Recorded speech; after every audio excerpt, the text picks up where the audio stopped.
Close your eyes and listen. It's a Saturday morning in 1975. You're pushing a heavy, chrome-plated shopping cart across the linoleum floor of a local A&P, Safeway, or Piggly Wiggly. There is no self-checkout kiosk chirping at you. There are no digital screens flashing advertisements on the end caps. Instead, there is the smell of the sawdust on the floor of the butcher's corner and the rhythmic thump-thump of the clerk stamping prices onto the tops of cans with a purple ink stamper. In 1975, the grocery store was a place of quiet, predictable abundance. You could walk in with a single $20 bill, the one with Andrew Jackson's face that actually felt like thick, heavy linen, and you could perform a miracle. For $20, you could fill that cart until the items were cresting over the rim. You had a gallon of milk in a glass bottle that clinked against a carton of eggs that actually had thick, dark orange yolks. You had a 5-pound roast from a cow that had likely grazed within 200 miles of your home. You had bags of flour, real butter, and fresh vegetables that didn't look like they had been plastic wrapped for a space mission. When you got to the register, the cashier didn't just scan barcodes, they knew your name. They packed your life into heavy, reinforced brown paper bags, bags that didn't rip the moment you lifted them. You walked out to your car feeling like a king, knowing that your $20 investment would feed your family of 4 for the better part of a week. But as we stand in the fluorescent glare of a 2026 supermarket, that memory feels like a hallucination. Today, $20 might get you a bag of grapes, a half-gallon of milk, and a small box of cereal if you're lucky. We are told this is just the way the world works. We are told it's just a supply chain issue or a temporary spike in the CPI. But as economic archaeologists, we know better.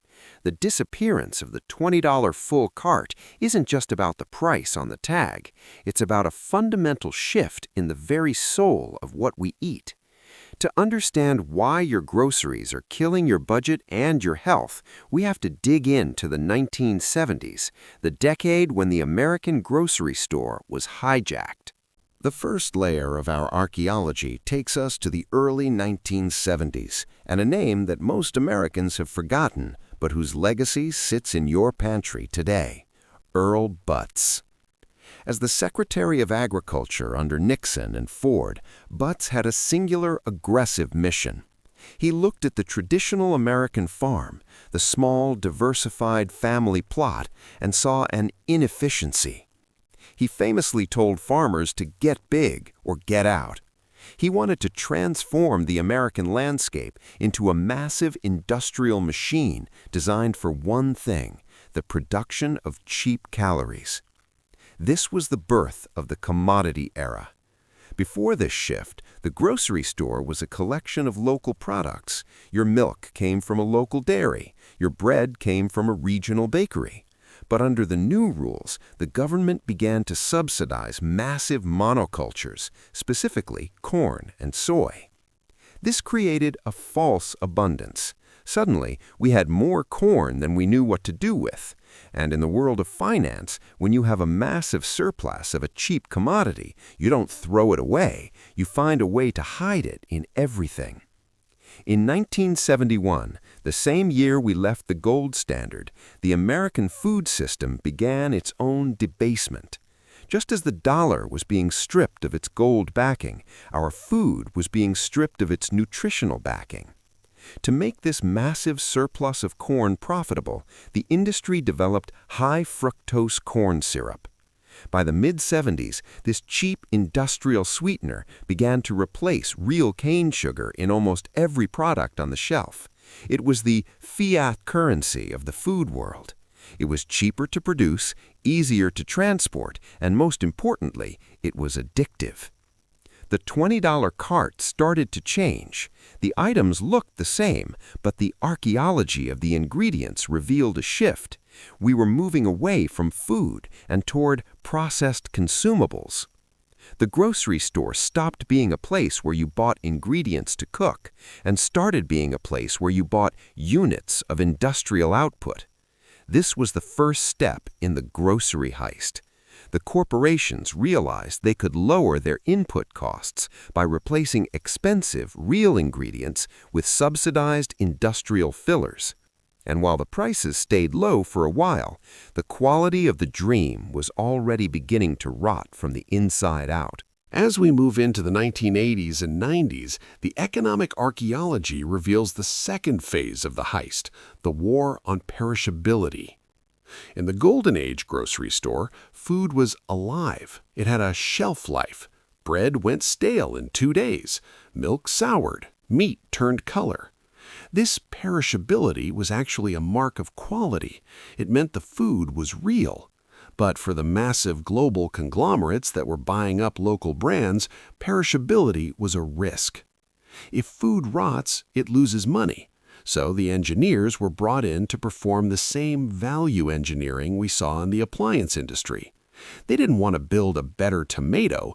They wanted to build a tomato that could survive a 3,000-mile truck ride without bruising. They didn't want to bake a better loaf of bread. They wanted to bake a loaf that could sit in a plastic bag for 3 weeks without growing a single speck of mold. This led to the era of hydrogenated oils and chemical preservatives. We replaced butter with margarine. We replaced lard with Crisco. We replaced fermented grains with fast-acting yeasts and chemical softeners. The financial logic was simple. The longer a product sits on the shelf, the higher the profit margin. By making food immortal, the corporations removed the time risk from their balance sheets, but they transferred that risk to your body. Think about the hidden cost of this engineering. When you buy a modern loaf of bread that feels like a sponge and never molds, you aren't buying a miracle of science, you're buying a dead product. Your body wasn't designed to process these industrial stabilizers. This is the quality gap. In 1975, your $20 bought you vitality. Today, your $100 buys you stability.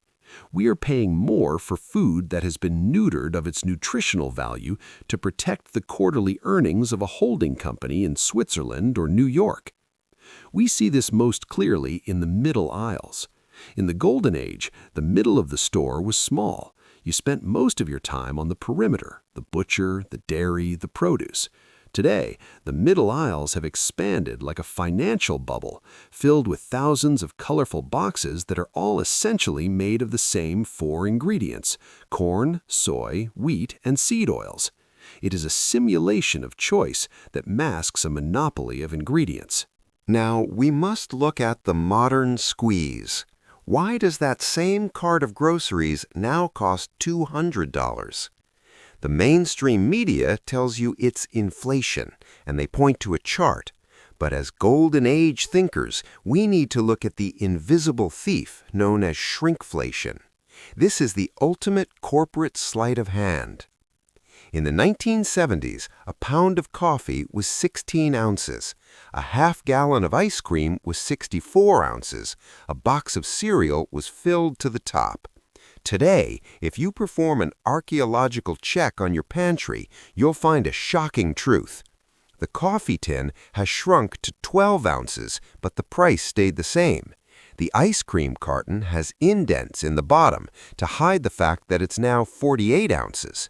The cereal box has become taller and thinner, a visual illusion designed to make you think it's the same size, while the weight has dropped by 20%.